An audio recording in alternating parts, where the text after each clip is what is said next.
Hello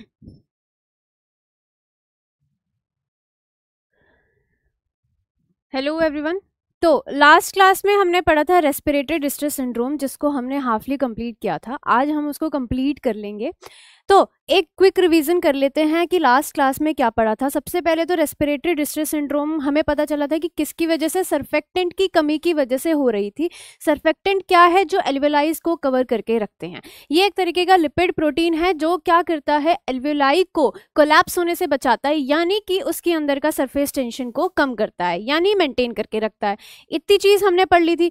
क्या component होता है सर्फेक्टेंट का? वो होता है लेसिथिन, यानी कि डाइपॉल्मेटाइल फॉस्फेटिडिल कोलिन। यही है क्या कंपोनेंट किसका? कोलिन, लेसिथिन का, जो प्रेजेंट होता है किसमें? बहुत ही मोस्ट क्वांटिटी में, मतलब कि ज्यादा क्वांटिटी में प्रेजेंट होता है किसमें? सर्फेक्टेंट में।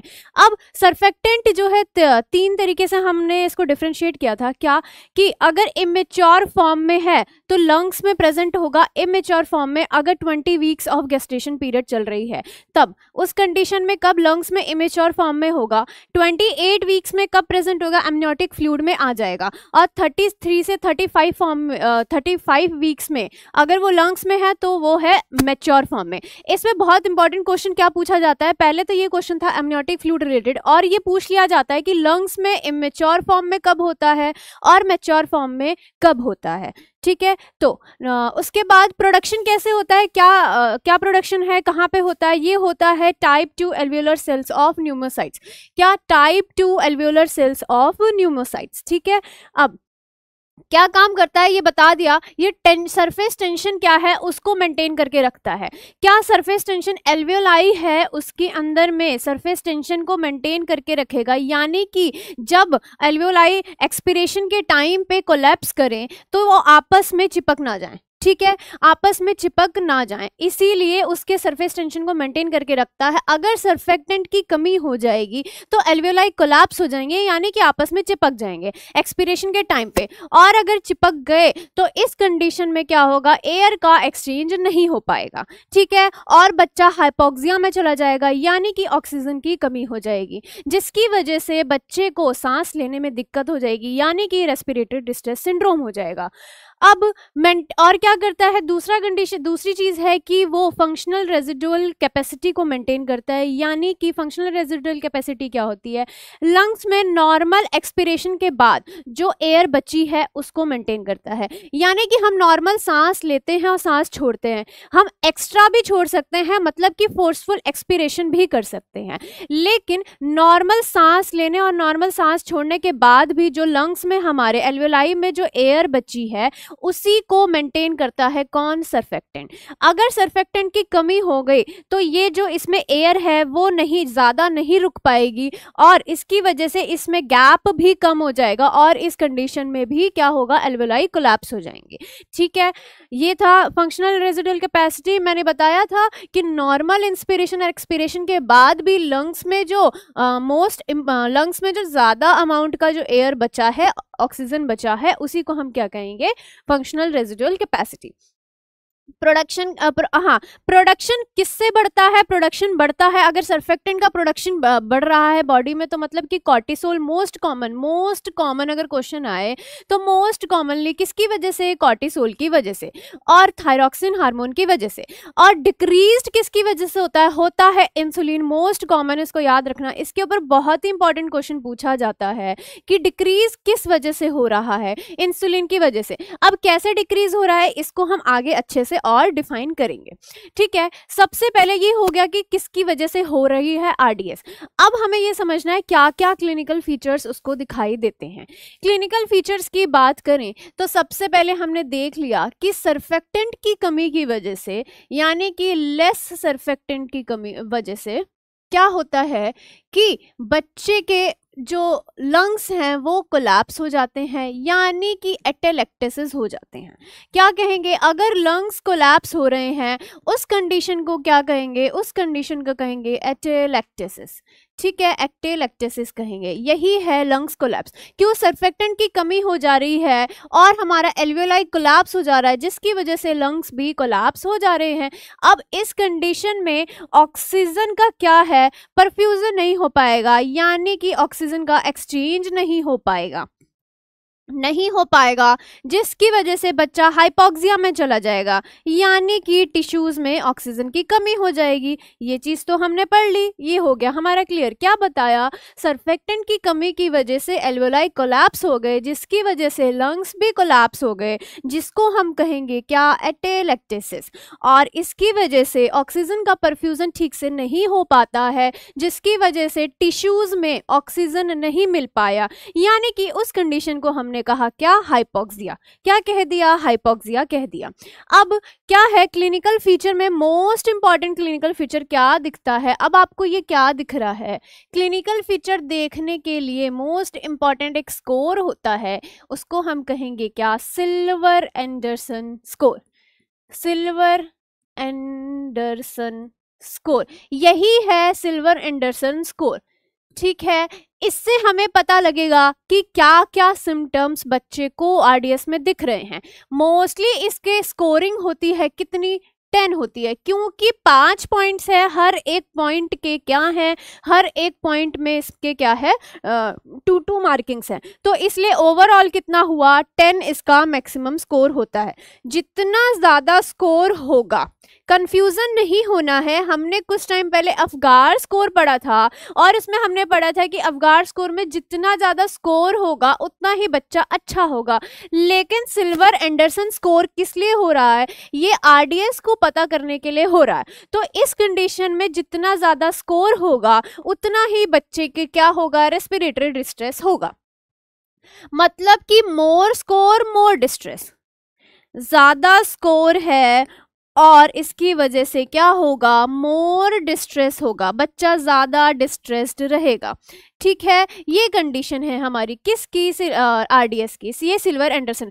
अब क्या क्या पॉइंट्स आते हैं, सबसे पहला है अपर चेस्ट, क्या है, रिट्रैक्शन चेक करते हैं। क्या चेक करते हैं, रिट्रैक्शन। सबसे पहला इसके अंदर हमने क्या पढ़ा, सिल्वर एंडरसन में क्या है, अपर चेस्ट रिट्रैक्शन। हम उसमें चेक करेंगे कि बच्चा जब सांस ले रहा है तो क्या होता है, हमें पता है हम सांस लेते टाइम पे हमारा जो अब्डोमेन और जो अपर जो थोरैसिक कैविटी है वो साथ में मूव करती है।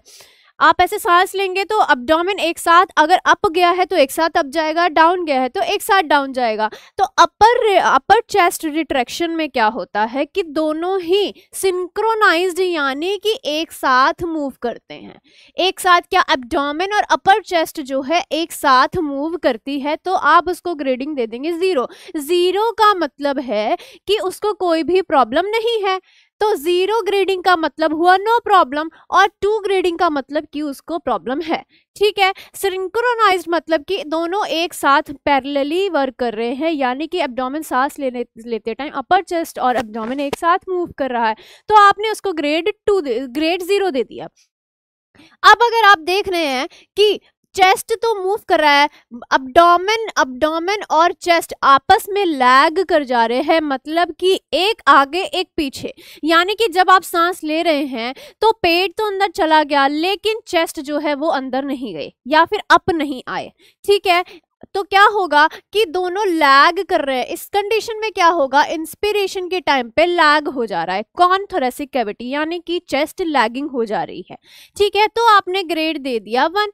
अब ग्रेड 2 में सीसॉ दिखता है, सीसॉ अगर ग्रेड 2 है, याद रखना बहुत इंपॉर्टेंट है, ग्रेड 2 में सीसॉ दिखता है, यानी कि आप देख पा रहे हैं कि इतनी लैगिंग हो गई है कि एब्डोमेन फूला जा रहा है, एब्डोमेन फूला जा रहा है, लेकिन जो अपर चेस्ट है उसमें मूवमेंट दिख ही नहीं रही है, अपर चेस्ट में मूवमेंट ही नहीं दिख रही है, सिर्फ एब्डोमेन में ही दिख रहा है। तो एक तरीके का सीसॉ अपीयरेंस आ जा रहा है, इसीलिए हम कहेंगे कि इसमें सीसॉ रिट्रैक्शंस होते हैं, यानी कि सीसॉ अपीयरेंस दिखता है, जिसकी वजह से हम इसको क्या दे देंगे, ग्रेड 2 दे देंगे।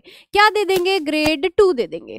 ठीक है, अब सेकंड किसकी बात करते हैं, सेकंड है इसके अंदर क्या, सेकंड है लोअर चेस्ट रिट्रैक्शन चेक करते हैं, लोअर चेस्ट रिट्रैक्शन। इसमें हम क्या देखते हैं, इसमें हम देखते हैं इंटरकोस्टल मसल्स, यानी कि देखिए ये जो रिब्स है इनके बीच की भी मसल्स होती हैं जो आपस में कोऑर्डिनेट करती हैं, आपस में कोऑर्डिनेट करती हैं, इसमें हम इंटरकोस्टल मसल्स को चेक करते हैं। Intercostal muscles. अब क्या है, ये आपस में भी कोऑर्डिनेट करती हैं। जब हम सांस ले रहे हैं तो इनमें भी क्या होगा, इनमें भी एक्सपेंशन और कंट्रैक्शन होगा, जिसकी वजह से इजी रेस्पिरेशन में मतलब रेस्पिरेशन इजीली हो सके, हेल्पफुल हो। तो लोअर चेस्ट की रिट्रैक्शन में हम क्या चेक करेंगे, अगर बच्चे में कोई भी रिट्रैक्शन नहीं है, यानी कि कोई भी तरीके की प्रॉब्लम नहीं है और ये जो है आपस में सिंक्रोनाइज तरीके से चल रहा है, तब हम 0 स्कोर देंगे। लेकिन अगर हमने देखा कि आप देख पा रहे कि हल्का हल्का यहाँ पे रिट्रैक्शंस दिख रहे हैं, यानी कि यहाँ पे रिप्स दिखने लगेंगे, लोअर चेस्ट में ज्यादा रिट्रैक्शंस हो रहे हैं, तो उस कंडीशन में हम ग्रेड 1 दे देंगे। और इसमें आपको दिख रहा है कि इजीली अब्सॉर्ब मतलब आप आंखों से देख पा रहे हैं, तो इसीलिए आप इसमें ग्रेड 2 दे देंगे। ठीक है, ग्रेड 2 पहला है अपर चेस्ट रिट्रैक्शन, जिसमें हमने देखा कि मूवमेंट जो है सेम हो रहा है या नहीं। लोअर चेस्ट में हमने क्या देखा, लोअर चेस्ट रिट्रैक्शन में हमने देखा इंटरकोस्टल मसल्स में अगर मूवमेंट ठीक से हो रही है, पैरेलली सिंक्रोनाइज तरीके से अगर हो रही है, तो कुछ भी विजिबिलिटी नहीं होगी, और अगर नहीं हो रही है तो वो इजीली स्किन के बाहर में विजिबल आपको ऑब्जर्व हो जाएगा। ठीक है, फिर हम थर्ड देखते हैं ज़िफॉइड रिट्रैक्शंस। क्या देखेंगे ज़िफॉइड रिट्रैक्शन? ज़िफॉइड क्या होता है, जब स्टर्नम का जो एंड पॉइंट है, ज़िफॉइड रिट्रैक्शंस देखते हैं। ज़िफॉइड क्या होता है, जो स्टर्नम का एंड, ये स्टर्नम है, ये रिब्स हैं हमारी, तो जो यहाँ पे this is the end part, ये है हमारा ज़िफॉइड प्रोसेस। क्या कहेंगे हम इसको, कहेंगे ज़िफॉइड प्रोसेस। ठीक है, ये है हमारा ज़िफॉइड प्रोसेस। ठीक, अब हमने देखा ज़िफॉइड रिट्रैक्शन में क्या देखेंगे कि जब बच्चा सांस ले रहा है तो इतना ज़्यादा चेस्ट में रिट्रैक्शन हो रहा है कि आपको इजीली विजिबल हो रहा होगा, और ज़िफॉइड प्रोसेस में ये प्रोमिनेंट हो जाएगी, यानी कि ज़िफॉइड प्रोसेस आपको पूरा अच्छे से दिखाई देने लगेगा। इतना ज़्यादा चेस्ट में रिट्रैक्शन होगा। रिट्रैक्शन हो क्यों रहा है, क्योंकि बच्चा सांस लेने में फोर्स कर रहा है, उसको एक्सपिरेशन मतलब कि उसको सांस छोड़ते टाइम में प्रॉब्लम हो रही है। तो सांस छोड़ते टाइम में क्या होगा, सांस छोड़ते टाइम ही क्यों हो रही है, क्योंकि एल्वियोलाई जो हैं कोलैप्स हो जा रहे हैं, उनके पास एयर नहीं बची है, एल्वियोलाई कोलैप्स हो जा रहे हैं, एयर नहीं बची है, यानी कि फंक्शनल रेजिडुअल कैपेसिटी कम है। और हमें पता है कि नॉर्मल इंस्पिरेशन और एक्सपिरेशन के लिए कुछ तो एयर चाहिए जो बाहर जाए।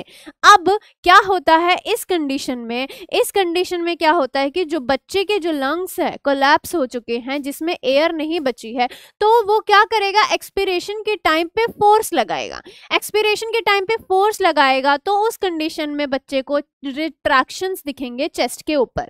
ठीक है, रिट्रैक्शंस दिखेंगे चेस्ट के ऊपर, तो इसमें आपको रिट्रैक्शन लोअर चेस्ट में दिख रहा है। अब ज़िफॉइड प्रोसेस इजीली विजिबल हो रही है, तो इसमें क्या होगा, ग्रेड 2 दे देंगे। इसमें आपको मार्कली आपको दिख रहा है जैसे डायग्राम में कि आपको इजीली इसमें रिट्रैक्शंस दिख रहे हैं। फिर चौथा है नेजल फ्लेयरिंग, हम देखेंगे। क्या देखेंगे, फोर्थ है नेजल फ्लेयरिंग्स देखते हैं।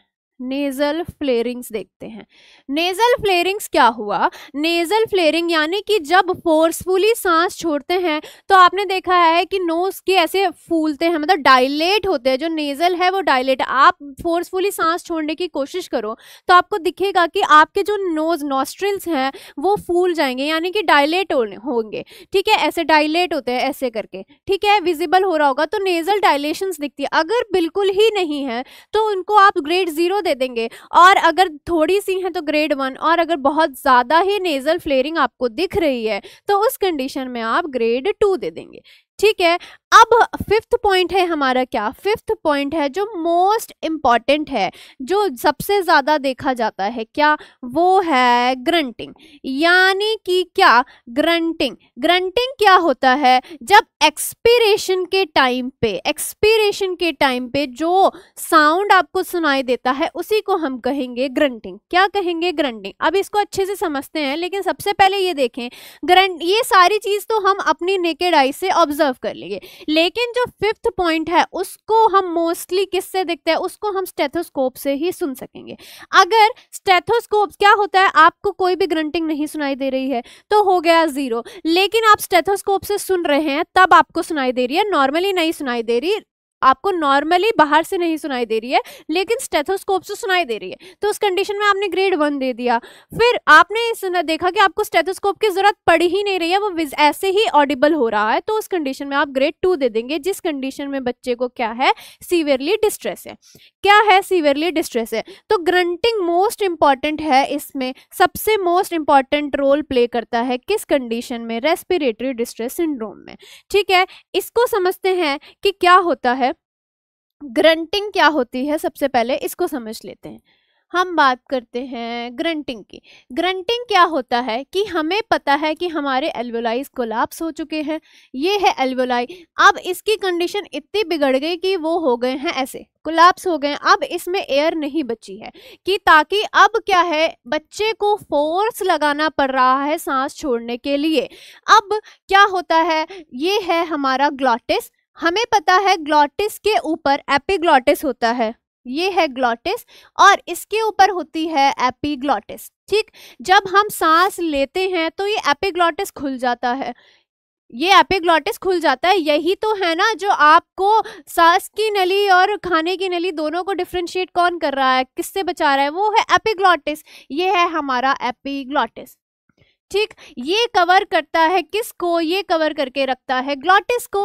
अब ये है हमारी सांस की नली का जो सबसे नीचे है एपिग्लॉटिस के। ठीक है, अब क्या होता है कि एपिग्लॉटिस अगर फुली कवर्ड है, मतलब कि जब हम सांस लेते हैं तो ये ओपन हो जाता है, सांस ली और फिर सांस छोड़ते टाइम ओपन होता है, लेकिन खाते टाइम ये बंद हो जाता है। लेकिन क्या होता है कि जब एल्वियोलाई कोलैप्स हो चुके हैं, इस कंडीशन में एपिग्लॉटिस पार्शियली क्लोज होगा। क्यों होगा, आरडीएस के कंडीशन में एपिग्लॉटिस जो है पार्शियली क्लोज्ड होगा। क्यों क्लोज होगा, क्योंकि एयर तो बची नहीं है, एयर तो बची नहीं है एल्वियोलाई में। अब उसके एयर का अगर पूरी खुली रहेगी तो फोर्सफुल एक्सपिरेशन के टाइम पे जो एयर बची है वो भी बाहर चली जाएगी, वो भी बाहर चली जाएगी। तो ये एक तरीके का हमारी बॉडी क्या है, ये हमारी बॉडी का जो रिस्पॉन्स है वो रिस्पॉन्स है अगेंस्ट दी आरडीएस। ठीक है, तो क्या करती है, एपिग्लॉटिस पार्शियली क्लोज्ड रहेगा ताकि जो रिमेनिंग एयर है वो कंप्लीटली बाहर ना चली जाए और एयर जो है एल्वियोलाई और भी ज्यादा कोलैप्स्ड ना हो जाए। ठीक है, तो ये है हमारी बॉडी का कंपनसेटरी मैकेनिज्म। क्या कहेंगे, ग्रंटिंग एक तरीके की क्या है, ये है हमारी बॉडी की कंपनसेटरी मैकेनिज्म। यानी कि किसी भी डिजीज या किसी भी कंडीशन में अगर हमारी बॉडी कंपनसेट करने की कोशिश कर रही है तो कौन से रिएक्शंस दिखते हैं, वो क्या कोशिश करेगी कि आपको प्रॉब्लम ना हो, उसके लिए सबसे पहले वो कंपनसेट करेगी सेल्फली। ठीक है, तो ये एक तरीके का बॉडी का कंपनसेटरी मैकेनिज्म होता है, क्या, ग्रंटिंग। बॉडी का कंपनसेटरी मैकेनिज्म है ग्रंटिंग। ठीक है, इसमें क्या बता दिया, एपिग्लॉटिस पार्शियली क्लोज होता है। अब इस एपिग्लॉटिस पार्शियली क्लोज होने की वजह से जब आप फोर्सफुल एक्सपिरेशन करते हैं तो उस टाइम पे, एक्सपिरेशन के टाइम पे जो साउंड आता है उसी को हम कहेंगे एक्सपिरेशन, वो ग्रंटिंग। क्या कहेंगे, उसी को हम कहेंगे ग्रंटिंग। तो क्या, forceful expiratory sound during what, during partially closed epiglottis. ठीक है, ड्यूरिंग पार्शियली क्लोज्ड एपिग्लॉटिस। तो इसकी वजह से क्या आया, वो आया हमारा ग्रंटिंग का साउंड आया। ठीक, तो ग्रंटिंग एक तरीके का क्या है, ये है एक तरीके की साउंड। ठीक है, और ये क्या चीज है, ये है हमारी बॉडी की कंपनसेटरी मैकेनिज्म। क्या है, कंपनसेटरी मैकेनिज्म है हमारी बॉडी का। ठीक है, ग्रंटिंग समझ आ गया। Forceful expiratory sound during the partial closed of epiglottis is known as grunting, और this is our body's compensatory mechanism. ये हमारी बॉडी का कंपनसेटरी मैकेनिज्म है। ठीक है, इतनी चीज क्लियर आई। आपने देख लिया क्या क्लिनिकल फीचर्स क्या क्या दिखते हैं, आपने ये देख लिया। अब हमें पढ़ना है क्या, क्लिनिकल फीचर एक बार फिर से देख ले, रिवाइज कर ले। क्या सबसे पहले हमने अपर चेस्ट रिट्रैक्शन देखा जिसमें हमने एब्डोमेन और चेस्ट का क्या देखा, सिंक्रोनाइज देखा। दूसरा लोअर चेस्ट रिट्रैक्शंस देखे, अगर लोअर चेस्ट में यानी कि इंटरनल कोस्टल मसल्स भी आपको बाहर से दिख रही हैं, विजिबल हो रही हैं, तो ये रिट्रैक्शन दिख रहा है, तो उस कंडीशन में क्या, लोअर चेस्ट रिट्रैक्शन। थर्ड है ज़िफॉइड रिट्रैक्शन, यानी कि ज़िफॉइड प्रोसेस भी आपको इजीली विजिबल हो रही है। नेजल, फोर्थ है नेजल डायलेशन या फिर नेजल फ्लेयरिंग, यानी कि नेजल्स जो नॉस्ट्रल्स है वो फूल रही हैं, डायलेट हो रही हैं या नहीं। और फिफ्थ पॉइंट क्या हुआ, वो हो गया ग्रंटिंग। क्या हो गई, ग्रंटिंग। अब ये है सिल्वर एंडरसन स्कोर, जिसको हम प्री टर्म में चेक करते हैं। फॉर किस लिए चेक करते हैं, आरडीएस चेक करने के लिए, रेस्पिरेटरी डिस्ट्रेस। ये स्कोर किसके लिए है, सिर्फ प्री टर्म बच्चों के लिए। और आरडीएस हो किस में रहा है, मोस्टली ये हम बात करें प्रीटर्म बच्चों की बात करें। टर्म में जो है दूसरा स्कोर यूज होता है, वो हम टर्म कंडीशंस में पढ़ेंगे। यहाँ पे हमने पढ़ा प्री टर्म्स कंडीशंस की। अब हम पढ़ते हैं क्या, अब हम पढ़ते हैं एक क्वेश्चन है, क्वेश्चन देख लेते हैं सबसे पहले। Which of the following medical disorder in the mother leads to the delayed lung maturity. ठीक है, बोल रहा है कि मदर को ऐसी कौन सी डिजीज होगी जिसकी वजह से बच्चे को लंग मैच्योरिटी डिले हो जाएगा। बच्चे का लंग मैच्योरिटी डिले हो जाएगा किस कंडीशन में, जब मदर को कौन सी डिजीज होगी। सबसे पहला हार्ट डिजीज की वजह से, डायबिटिक की वजह से, या फिर थैलेसीमिया माइनर, या फिर एपिलेप्सी की वजह से। किसकी वजह से हो सकता है, 2 सेकंड का पॉज लो और आप खुद सोचो कि किसकी वजह से हो सकता है फीटल लंग मैच्योरिटी में प्रॉब्लम।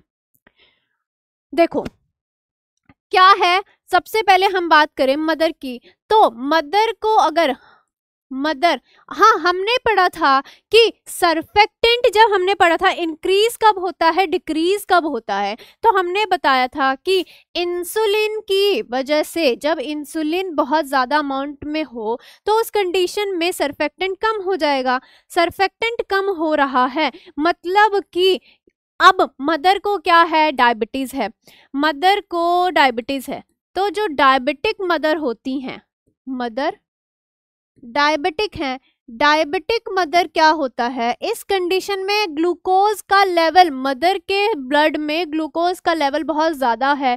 क्या है, ब्लड, हम बात कर रहे हैं मदर की, इस कंडीशन में हम अभी बात कर रहे हैं मदर की। मदर डायबिटिक है तो मदर का ब्लड ग्लूकोज लेवल ज्यादा होगा, यानी कि हाई होगा, बहुत ज्यादा हुआ ब्लड ग्लूकोज लेवल। अब ब्लड ग्लूकोज लेवल ज्यादा होने की वजह से मदर को क्या है, अब बॉडी क्या करेगी, हमें पता है एंटागोनिस्ट होता है ग्लूकोज का, कौन, इंसुलिन। ग्लूकोज अगर बढ़ गया है तो बॉडी इंसुलिन सिक्रीट करेगी ताकि ग्लूकोज की खपत ज्यादा हो और ग्लूकोज की कमी हो किसमें, ब्लड में, यानी कि ग्लूकोज का अपटेक ज्यादा हो जाए, बाकी सेल्स में अपटेक हो जाए और जहां नीड है वहां अपटेक हो जाए, और जो एक्स्ट्रा अमाउंट का जो ग्लूकोज है उसका अपटेक हो जाए, और अमाउंट जो है, जो लेवल बढ़ा है ब्लड में वो कम हो जाए। तो ब्लड ग्लूकोज लेवल बढ़ गया, इस कंडीशन में बॉडी में क्या होगा, इंसुलिन का प्रोडक्शन भी बढ़ जाएगा, इंसुलिन का प्रोडक्शन बढ़ जाएगा। अब हमें पता है कि इंसुलिन का प्रोडक्शन अगर बढ़ गया है तो बच्चे में किसके थ्रू, प्लेसेंटा के थ्रू यही इंसुलिन जाएगा, किसमें, प्लेसेंटा के थ्रू ये इंसुलिन जा रहा है। कहाँ पे, थ्रू प्लेसेंटा लिख देते हैं, थ्रू प्लेसेंटा, प्लेसेंटा के थ्रू ये चला गया कहाँ, फीटस में। अब फीटस में अगर चला गया तो फीटस में भी इंसुलिन का अमाउंट ज्यादा हो जाएगा। अब हम बात करने वाले हैं फीटस की, फीटस में भी इंसुलिन का अमाउंट क्या होगा, ज्यादा हो जाएगा। इंसुलिन का अमाउंट ज्यादा हुआ मतलब कि सर्फेक्टेंट का प्रोडक्शन कम हो गया, क्योंकि अभी हमने पढ़ा था कि सर्फेक्टेंट का प्रोडक्शन किसकी वजह से कम होता है, वो कम होता है इंसुलिन के वजह से।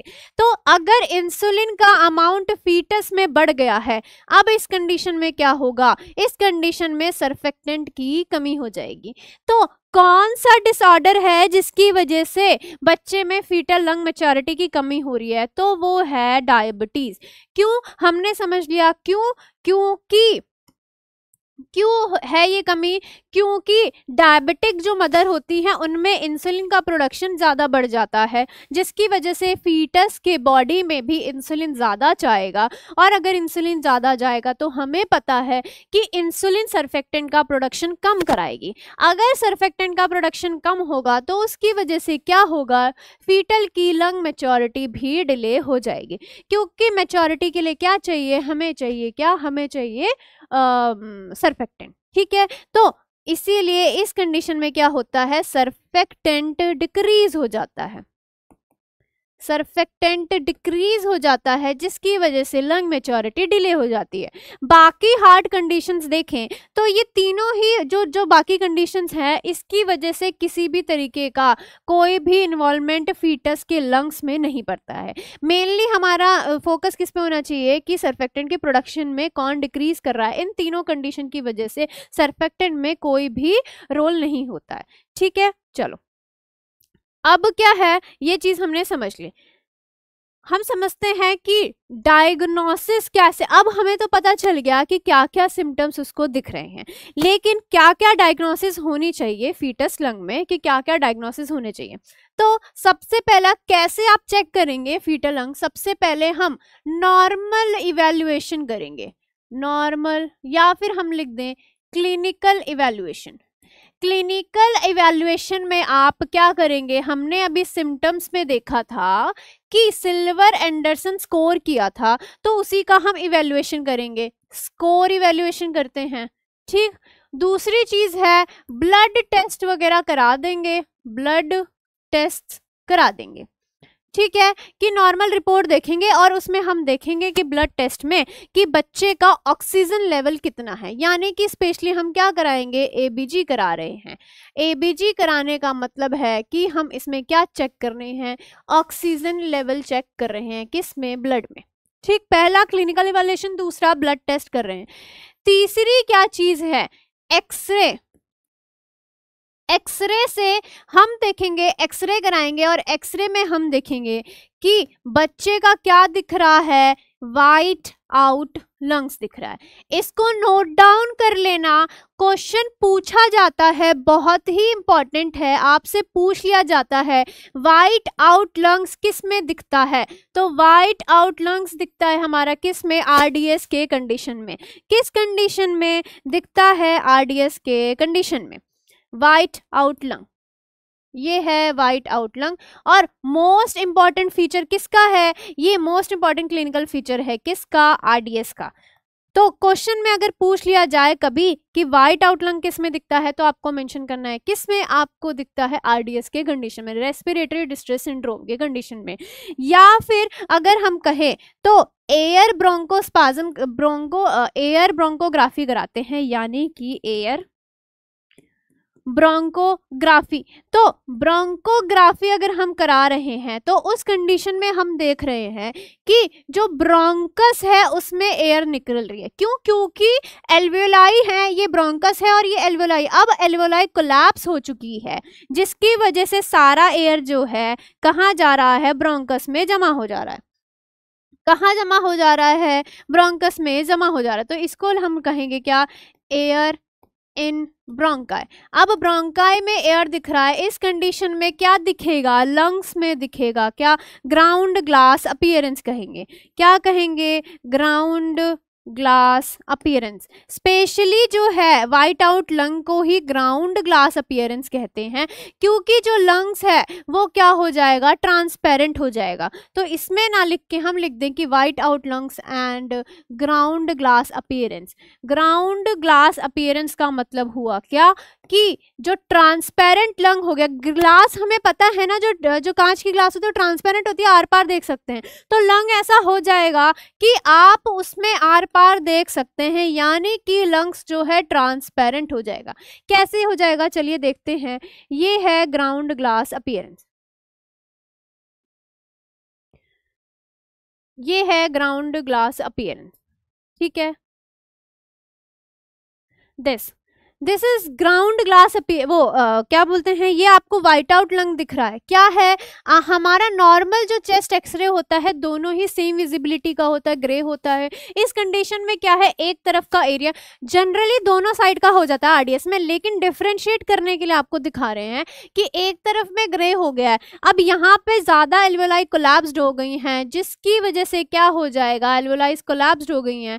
अब इसकी वजह से एक तरफ का एयर जो, एक तरफ का जो लंग है वो पूरा ही वाइट पड़ गया, यानी कि ट्रांसपेरेंट हो गया, कुछ दिख ही नहीं रहा है। ठीक है, ट्रांसपेरेंट, तो इसी को हम कहेंगे क्या, इसको हम कहेंगे वाइट आउट लंग्स, क्योंकि पूरा जो है वाइट आउट हो गया। ठीक है, वाइट आउट हो गया, यही है वाइट आउट लंग जो हमने क्या एक्सरे में देखा। अब एक और चीज है, क्या हमने पढ़ा, क्या क्लिनिकल इवैल्यूएशन कर लिया, ब्लड टेस्ट कर लिया, ऑक्सीजन लेवल चेक कर लिया, एक्सरे देख लिया, वाइट आउट लंग्स दिखा। अब क्या है, हम करेंगे टेस्ट, बहुत सारे ब्लड, अब हम करेंगे टेस्ट, लेबोरेटरी टेस्ट करेंगे, लैब टेस्ट करेंगे। अब लैब टेस्ट में क्या करते हैं, लैब टेस्ट में हम किसका सैंपल लेंगे, हम लेंगे एमनियोटिक फ्लूइड का सैंपल या फिर गैस्ट्रिक फ्लूइड का सैंपल। एमनियोटिक फ्लूइड या फिर किसका, गैस्ट्रिक फ्लूइड का सैंपल लेंगे, गैस्ट्रिक फ्लूइड का सैंपल लेंगे। किस कंडीशन में, जितने भी लैब टेस्ट हो रहे हैं उस कंडीशन में हम क्या करेंगे, एमनियोटिक फ्लूइड या फिर गैस्ट्रिक फ्लूइड का सैंपल लेंगे।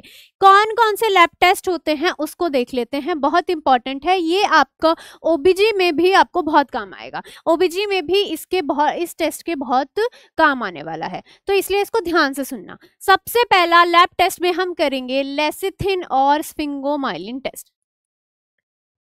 ये बहुत ही कॉमन टेस्ट होता है, lecithin is to sphingomyelin ratio check करते हैं, स्फिंगोमाइलिन रेशियो चेक करना है हमें।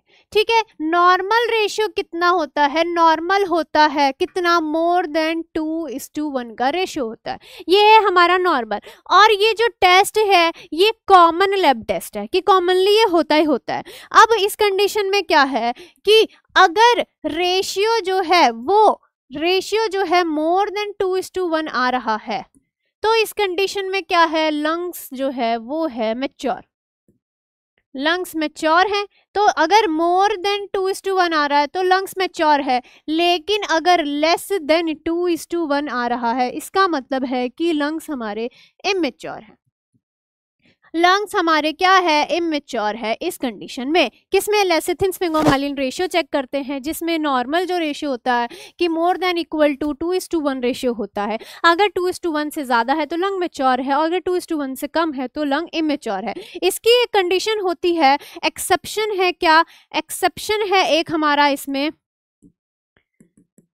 एक्सेप्शन है कि डायबिटिक मदर के जो बच्चे होते हैं, डायबिटिक मदर फीटस जो होता है उसका कितना नॉर्मल रेशियो होना चाहिए, डायबिटिक मदर फीटस में नॉर्मल रेशियो कितना होना चाहिए, वो होना चाहिए more than, normal ratio would be more than equal to 3.5:1। क्यों, क्योंकि हमें पता है डायबिटिक मदर में इंसुलिन का प्रोडक्शन ज़्यादा हो रहा है, तो उसमें ज़्यादा अमाउंट में अगर लेसिथिन स्फिंगोमाइलिन यानी कि सर्फेक्टेंट प्रेजेंट होगा तभी हम समझेंगे कि लंग्स जो है मैच्योर है। तो ये एक तरीके का हमारा एक्सेप्शन है, कौन सा, डायबिटिक मदर का। नॉर्मल हमारा रेशियो कितना होना चाहिए, मोर देन इक्वल टू 2:1, लेकिन अगर डायबिटिक मदर का है तो उसमें होना चाहिए हमारा मोर देन 3:1 इंटू 3.5:1 का रेशियो।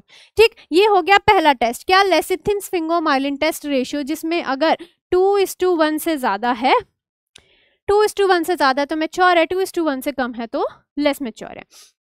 दूसरा टेस्ट हम करते हैं क्या, दूसरा टेस्ट हम करते हैं कि फॉस्फेटिडिल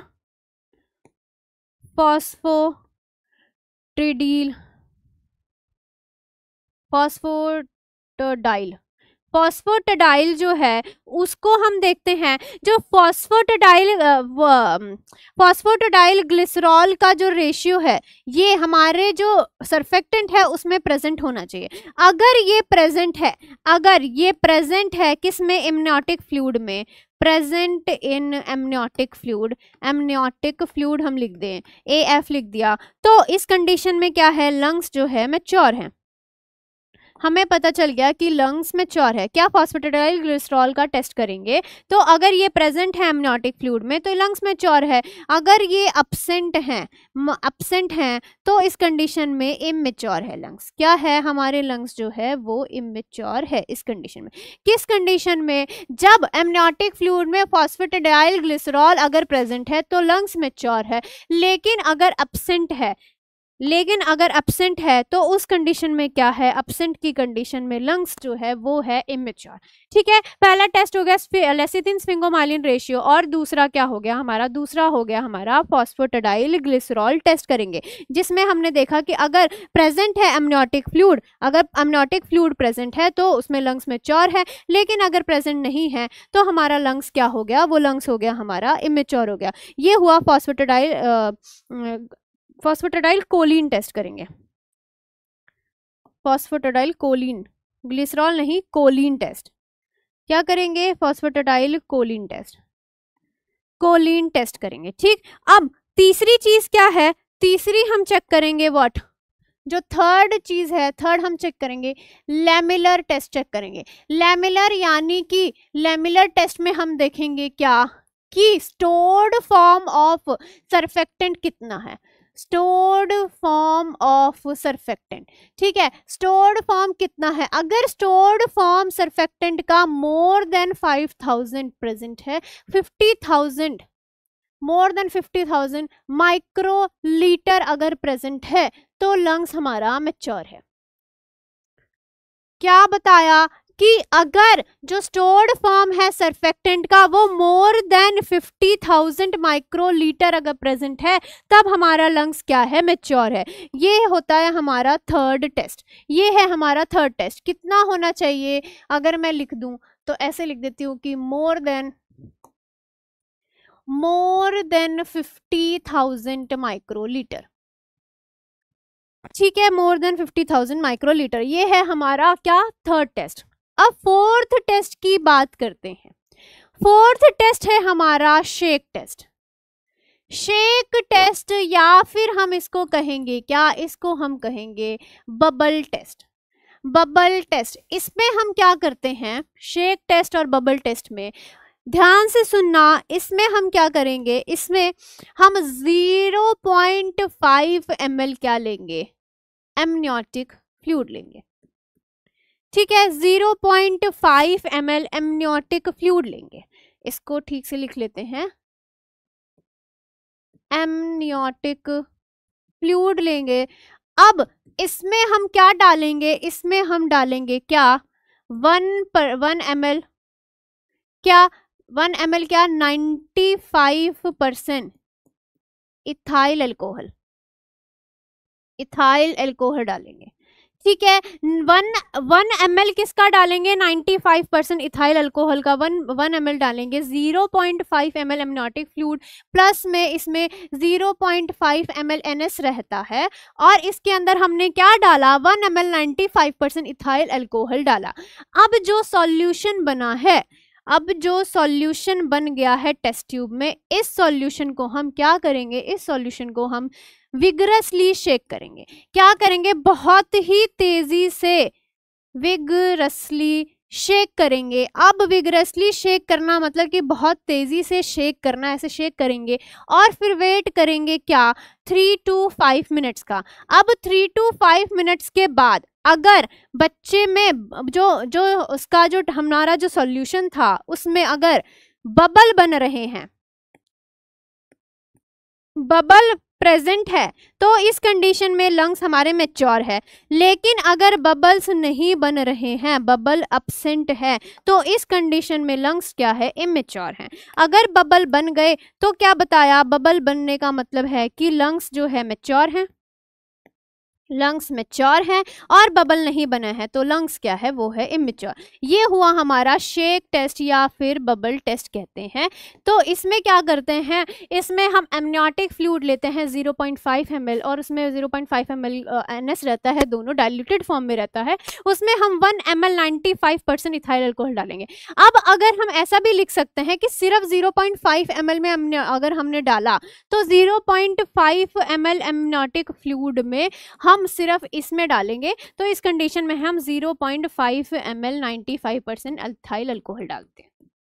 ठीक है, जरूरी नहीं है कि आपको डालना ही है। अब मैंने ये कंडीशन बताई थी तब जब इसमें NS भी हो, अगर NS नहीं है तो 0.5 ml एमनियोटिक फ्लूइड में 0.5 ml किसका जाएगा, 95% इथाइल अल्कोहल का जाएगा, इथाइल अल्कोहल। ये दोनों ही हम कर सकते हैं, दोनों ही कंडीशन हम चेक कर सकते हैं। ठीक है, इथाइल अल्कोहल।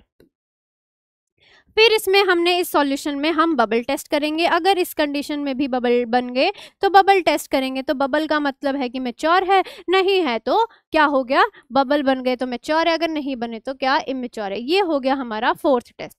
अब फिफ्थ टेस्ट क्या है हमारा, एक लास्ट टेस्ट हम करते हैं, नाइल सल्फेट, नाइल टेस्ट करते हैं, नाइल ब्लू सल्फेट टेस्ट। इसमें क्या करेंगे, नाइल ब्लू सल्फेट टेस्ट में हम क्या करेंगे कि इसमें नाइल ब्लू सल्फेट टेस्ट में हम बेसिकली क्या करते हैं कि इसमें हम क्या वो है वाइल है, वाइल हमने ली। ठीक है, हमने वाइल ले ली, इसमें हमने क्या लिया, इसमें हमने एमनियोटिक फ्लूइड लिया। ठीक है, ये है हमारा एमनियोटिक फ्लूइड, प्लस इस एमनियोटिक फ्लूइड में और क्या चीज है, इसमें हमने लिया है amniotic fluid with what, with skin cells. Skin cells के साथ में हमने एमनियोटिक फ्लूइड लिया है। अब स्किन सेल्स भी एमनियोटिक फ्लूइड लिया है और उसमें हमने क्या डाला है, उसमें हमने क्या डाला है, स्किन सेल्स भी डाले हैं। अब इसके अंदर में हम क्या डालेंगे, इसके अंदर में हम डालेंगे क्या, नाइल ब्लू सल्फेट डालेंगे। क्या डालेंगे हम इसके अंदर में, डालेंगे नाइल ब्लू सल्फेट। क्या डालेंगे, इसके अंदर डालेंगे। इस जो हमने ये जो हमने एमनियोटिक फ्लूइड टेस्ट लिया है वाइल में, उसके अंदर हम डालेंगे नाइल ब्लू सल्फेट। अब ये है हमारा क्या, ये है हमारा स्किन सेल्स है। ठीक है, अब इसके बाद हम क्या करेंगे, थोड़ी देर वेट करेंगे और इसका हम माइक्रोस्कोप में एक स्लाइड बनाएंगे।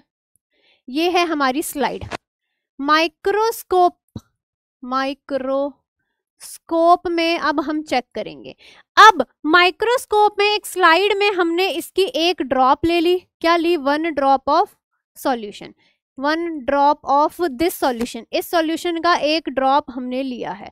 अब इसमें हमने अगर देखा कि क्या देखेंगे, माइक्रोस्कोपिक करेंगे, हमने एक ड्रॉप स्लाइड में ले लिया। अब इसको हम माइक्रोस्कोप में देखेंगे, माइक्रोस्कोप में हम देखेंगे कि ऑरेंज कलर के सेल्स, ये है ऑरेंज और ये है रेड।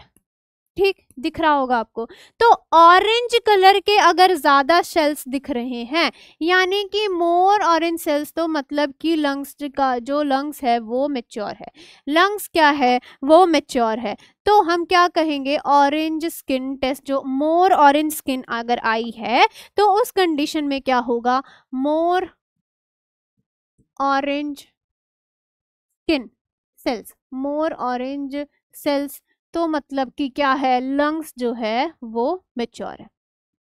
ठीक है, 5 टेस्ट हमने करे। कौन कौन से 5 लेबोरेटरी टेस्ट करे, सबसे पहले हमने किया था क्या, हमने लेसिथिन स्फिंगोमाइलिन रेशियो टेस्ट किया था, जिसमें अगर मोर देन 2:1 का रेशियो आ रहा है तो मोर देन 2:1 के रेशियो मतलब कि लंग्स मैच्योर है, अगर लेस देन 2:1 है तो लंग्स जो है वो हमारे इमेच्योर है।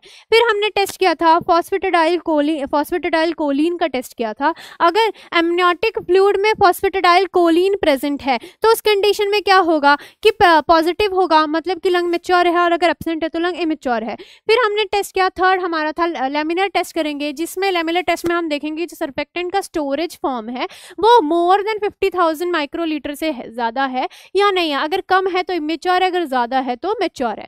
फिर चौथा हमने शेक टेस्ट किया था या फिर बबल टेस्ट, जिसमें हमने 0.5 एमनियोटिक फ्लूइड लिया था, उसमें 0.5 ml एमनियोटिक फ्लूइड लिया है तो 0.5 ml ही 95% इथाइल अल्कोहल लेंगे।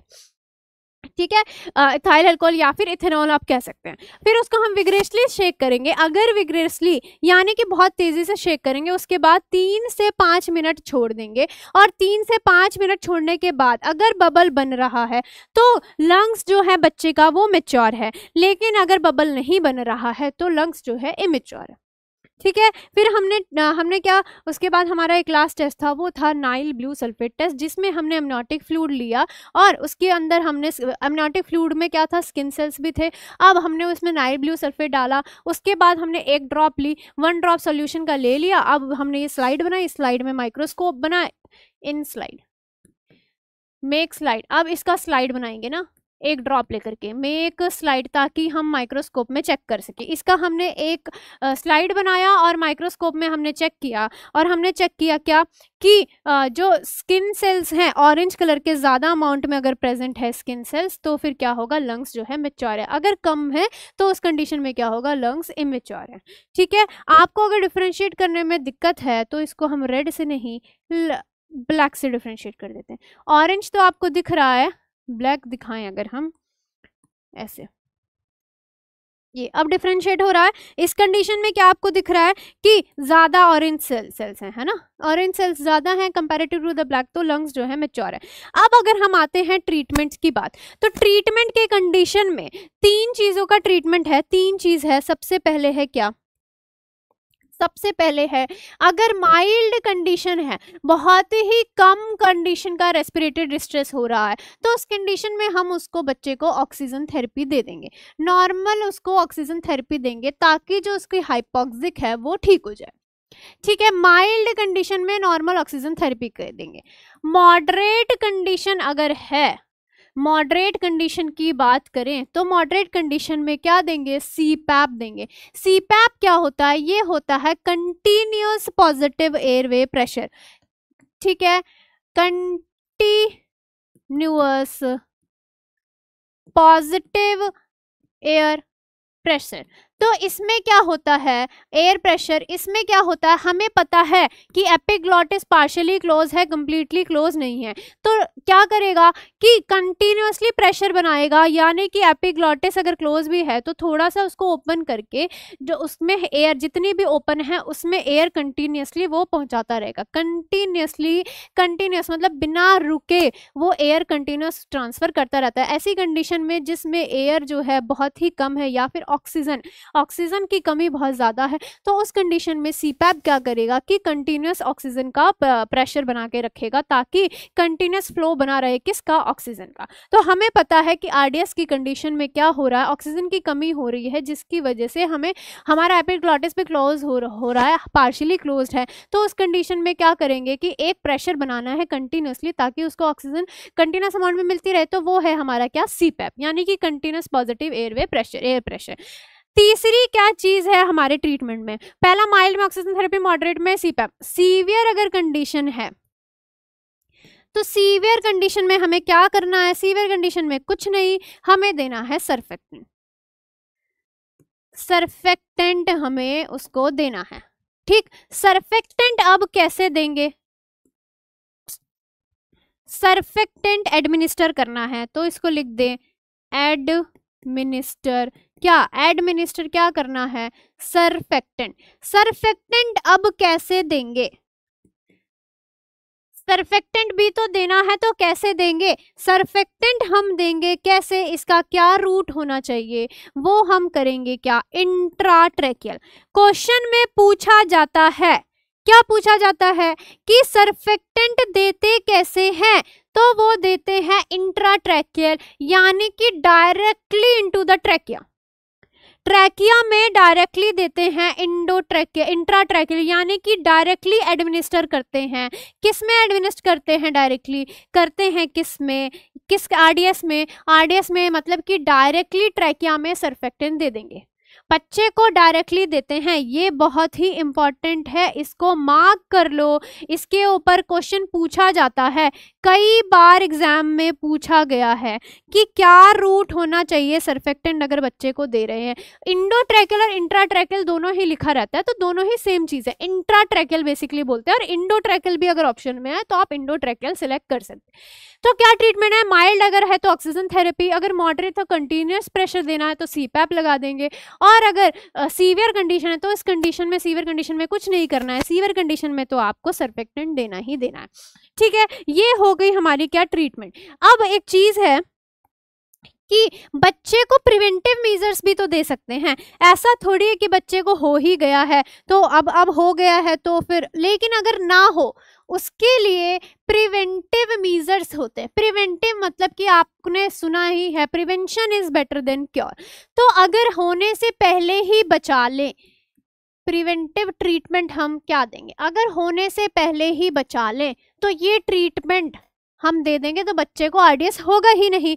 प्रिवेंटिव ट्रीटमेंट किसको दिया जाता है, ये ट्रीटमेंट दिया जाता है टू मदर को। मदर को ये ट्रीटमेंट दिया जाता है। प्रिवेंटिव ट्रीटमेंट हमेशा किसको दी जाएगी, मदर को दी जाएगी। अगर मदर को देंगे तभी तो बच्चे का लंग जो है मैच्योर होगा। तो प्रिवेंटिव ट्रीटमेंट हमेशा मदर को देते हैं। क्या होता है इस कंडीशन में, दो चीजें।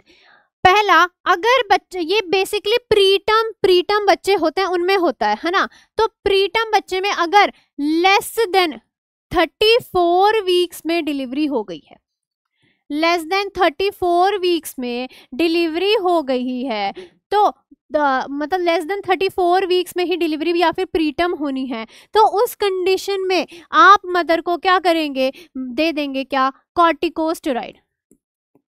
कॉर्टिकोस्टेरॉइड, कॉर्टिकोस्टेरॉइड क्या करता है, कॉर्टिकोस्टेरॉइड क्या करता है, सर्फेक्टेंट का प्रोडक्शन इनहांस करता है। ये क्या करता है, इंक्रीज करता है क्या, प्रोडक्शन ऑफ सर्फेक्टेंट। ठीक है, सर्फेक्टेंट का प्रोडक्शन बढ़ा देगा जिससे बच्चे का लंग मैच्योर रहे। और बेसिकली आप कह सकते हैं कॉर्टिकोस्टेरॉइड स्पेशली किस लिए होता है, for lungs maturity, for lungs maturity. Lungs maturity के लिए ही कॉर्टिकोस्टेरॉइड देना है। अगर 34 वीक से पहले ही डिलीवरी हो रही है, बच्चा इतना प्रीटर्म है कि 34 वीक से पहले ही हो जा रही है, तो क्या करना है इस कंडीशन में, तो आपको कॉर्टिकोस्टेरॉइड दे देना है। किसको, मदर को दे ही देना है। ठीक है, मदर को दे ही देना है। लेकिन अगर 34 वीक्स और 37 वीक्स के बीच में है, और 37 वीक्स के बीच में है, तो इस कंडीशन में आपको क्या करना है, इस कंडीशन में सबसे पहले आपको बच्चे का लंग मैच्योरिटी टेस्ट कराना है, लंग मैच्योरिटी टेस्ट कराना है। और अगर लंग मैच्योरिटी टेस्ट के बाद बच्चे का, लंग मैच्योरिटी टेस्ट के बाद बच्चे का दिखा कि इमैच्योर है, तब उसको देना है क्या, कॉर्टिकोस्टेरॉइड मदर को। ये पूरा किसको दे रहे हैं, प्रिवेंटिव ट्रीटमेंट हम मदर को दे रहे हैं। तब अगर लंग्स इमैच्योर है, लंग्स इमैच्योर है 34 से 37 वीक्स के टाइम पे भी, तब इस कंडीशन में हम क्या दे देंगे, इफ लंग्स इमैच्योर, तब हम दे देंगे क्या, कॉर्टिकोस्टेरॉइड। Corticosteroid given. ठीक है, इस कंडीशन में अब कॉर्टिकोस्टेरॉइड हम दे देंगे किसको, मदर को। ठीक है, अगर लंग्स मैच्योर हैं तब तो कोई दिक्कत ही नहीं है, और अगर इमैच्योर हैं तो इस कंडीशन में हम क्या दे देंगे, कॉर्टिकोस्टेरॉइड दे देंगे। ठीक है, दो प्रिवेंटिव ट्रीटमेंट हमने क्या बताया, अगर 34 वीक से पहले डिलीवरी हो रही है तो उस कंडीशन में मदर को कॉर्टिकोस्टेरॉइड देना ही देना है, देना ही देना है, आंख बंद करके देना है। लेकिन 34 और 37 वीक्स के बीच में हो रहा है, तो सबसे पहले हमें बच्चे का लंग मैच्योरिटी टेस्ट चेक करना है। अगर बच्चे का लंग इमैच्योर निकला तो आप मदर को कॉर्टिकोस्टेरॉइड दे देंगे, और अगर नहीं निकला तो क्या होगा कि उसको नॉर्मली छोड़ देंगे, उसको कॉर्टिकोस्टेरॉइड नहीं देंगे। अब क्या डोज होना चाहिए कॉर्टिकोस्टेरॉइड का, 2 कॉर्टिकोस्टेरॉइड्स होते हैं, मोस्टली 2 कॉर्टिकोस्टेरॉइड्स देते हैं। कौन कौन से, हम देते हैं क्या, बीटामिथासोन और डेक्सामिथासोन, बीटामिथासोन और क्या देते हैं, डेक्सामिथासोन। मोस्ट प्रेफरली होता है बीटामिथासोन। अगर आंसर में दोनों ही ऑप्शन है तो दोनों ही सिलेक्ट करें, दोनों ही ऑप्शन है तो एक सिलेक्ट करना है तो आप बीटामिथासोन दे देंगे। ये क्या है, ये मोस्ट प्रेफरेबल है, हम सबसे ज्यादा इसी को देते हैं, मोस्ट प्रेफरेबल कौन है, बीटामिथासोन। अब जैसे कि आपको नाम से पता चल रहा है बी, और ए बी सी डी में 1 2 3 4 करते हैं अल्फाबेटिकली, तो बी 2 नंबर पे आता है, तो बीटामिथासोन के 2 डोजेज होंगे। 2 डोजेज क्या, और हमेशा हमें जो पूरी कंप्लीट कॉर्टिकोस्टेरॉइड है वो 24 आवर्स में खत्म करनी है, तो 2 डोज देंगे। 2 डोज क्या, 12 mg का एक डोज, 12 mg का फर्स्ट डोज और उसके बाद 12 mg का सेकेंड डोज, 12 mg का सेकेंड डोज। कितने, अगर हमें 24 आवर्स के गैप में देना है तो इसमें क्या होना चाहिए, कितना अपार्ट, 12 आवर्स अपार्ट, मतलब 12 घंटे के गैप में देना है। 12 घंटे के गैप में आप ये दोनों डोजेस कंप्लीट करेंगे। वहीं अगर हम बीटामिथासोन की बात करें, डेक्सामिथासोन की बात करें, तो डेक्सामिथासोन 4th नंबर पे आता है अल्फाबेटिकली। तो डेक्सामिथासोन के 4 डोजेस होंगी, 4 डोजेस होंगे, और 4 डोजेस क्या होंगे, 6 mg, फिर 6 mg, फिर 6 mg और फिर 6 mg, मतलब 6 mg के डोज देंगे। कितने अपार्ट्स देंगे, ये हम देंगे कितना, 6 आवर्स अपार्ट, कितना, 6 आवर्स अपार्ट, ठीक है, 6 आवर अपार्ट्स देंगे।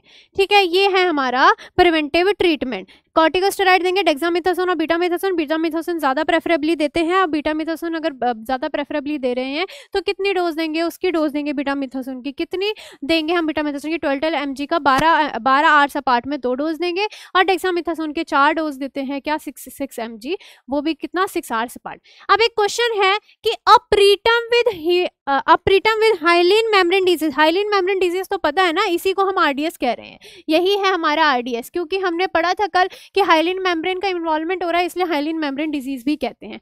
Needs to be treated with what, preterm बच्चा है, उसको हाइलिन मेम्ब्रेन डिजीज हो गई है, तो किससे ट्रीट करना है, डेक्सामिथासोन, बीटामिथासोन, हाइड्रोकॉर्टिसोन या फिर सर्फेक्टेंट।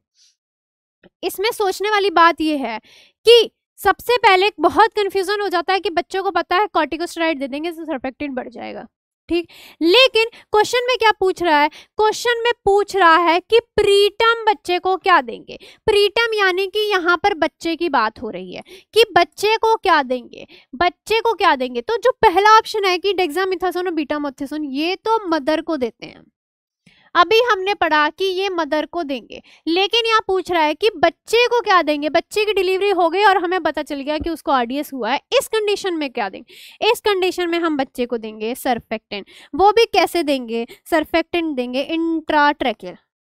कैसे देंगे, इंट्राट्रैकियल, इंट्राट्रैकियल देंगे, ठीक। और हाइड्रोकॉर्टिसोन का कोई रोल नहीं है, देंगे तो डेक्सामिथासोन, बीटामिथासोन देंगे, वो भी मदर को देंगे, वो भी तब जब बच्चे की डिलीवरी नहीं हो, और वो मदर को देते हैं। यहाँ प्रीटम की बात करिए तो इसमें हम क्या देंगे, बच्चे को सर्फेक्टेंट देंगे।